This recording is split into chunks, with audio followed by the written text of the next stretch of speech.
Assalamualaikum warahmatullahi wabarakatuh. Perkenalkan, nama saya Dewi Aminah dari program studi Ekonomi Syariah akan menjelaskan tentang akuntansi murabbahah yang dimana guna untuk menyelesaikan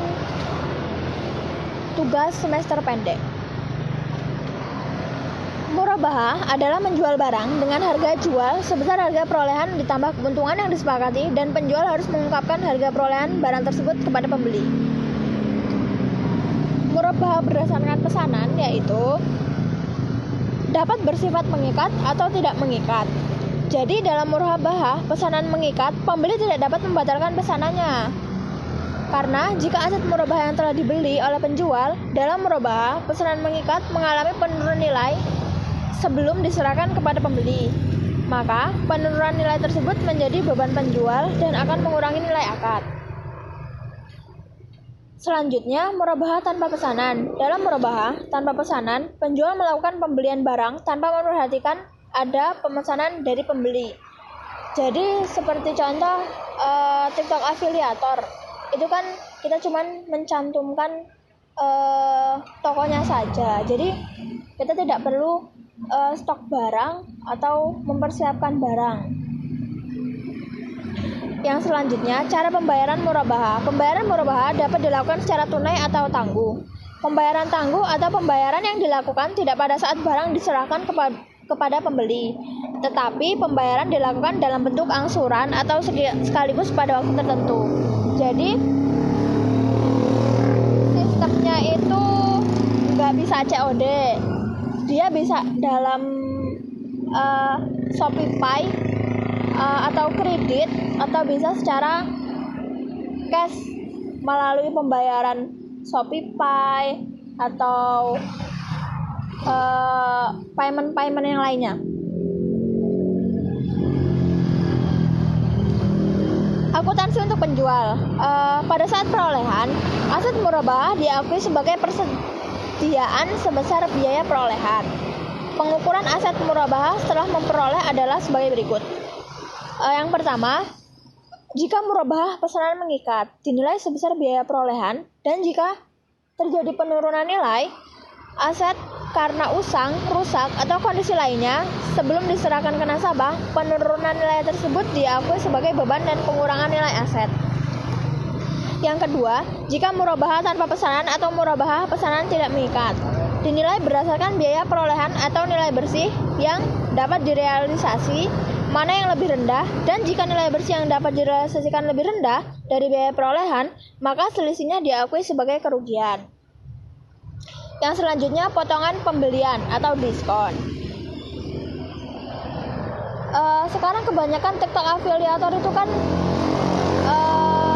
ngadain banyak diskon, potongan di harga barangnya lah, potongan di harga pengirimannya lah, dan masih banyak lainnya. Yang selanjutnya, jenis-jenis potongan diskon. Potongan dalam bentuk apapun dari pemasok atau pembeli barang. Yang kedua, potongan biaya angsuran dari perusahaan asuransi dalam rangka pembelian barang, dan komisi dalam bentuk apapun yang diterima terkait dengan pembelian barang. Kewajiban penjual kepada pembeli atas pengembalian potongan pembelian akan tereliminasi pada saat dilakukannya pembayaran kepada pembeli sebesar jumlah potongan setelah dikurangi dengan biaya pengembalian atau dipindahkan sebagai dana kebajikan jika pembeli sudah tidak dapat dijangkau oleh penjual. Yang selanjutnya ada denda. Jika pembeli tidak dapat menyelesaikan piutang atau murabbahah sesuai dengan yang diperjanjikan, penjual berhak mengenakan denda kecuali jika dapat dibuktikan bahwa pembeli jika pembeli tidak atau belum mampu melunasi disebabkan oleh force majeure. Di ShopeePay itu kan, ShopeePay Letter itu kan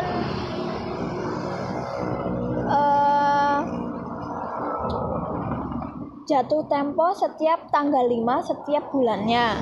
Nah, itu per harinya kan dia dikenakan denda berapa ribu gitu. Saya kurang paham.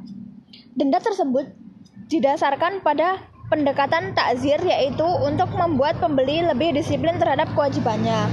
Besarnya denda sesuai dengan yang diperjanjikan dalam akad dan dana yang berasal dari dana peruntukan sebagai dana kebajikan.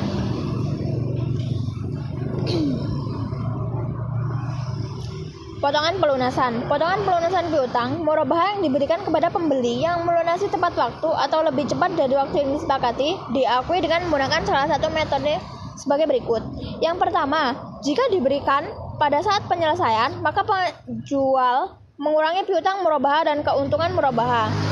Atau, jika diberikan setelah penyelesaian, maka penjualan terlebih dahulu menerima pelunasan piutang murabahah dari pembeli.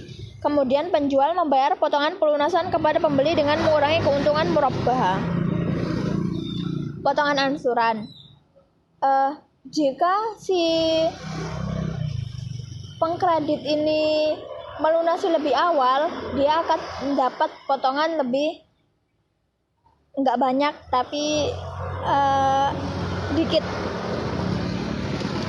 Jaminan dan uang muka. Penjual dapat meminta pembeli menyediakan agunan atas piutang murabahah antara lain dalam bentuk barang yang telah dibeli dari penjual.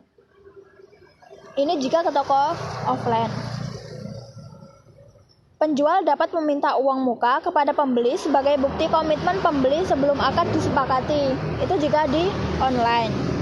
Uang muka menjadi bagian pelunasan piutang murabahah jika akad murabahah disepakati. Jika akad murabahah batal, uang muka dikembalikan kepada pembeli setelah dikurangi dengan kerugian sesuai dengan kesepakatan. Jika uang muka itu lebih kecil dari kerugian, maka penjual dapat meminta tambahan dari si pembeli ini.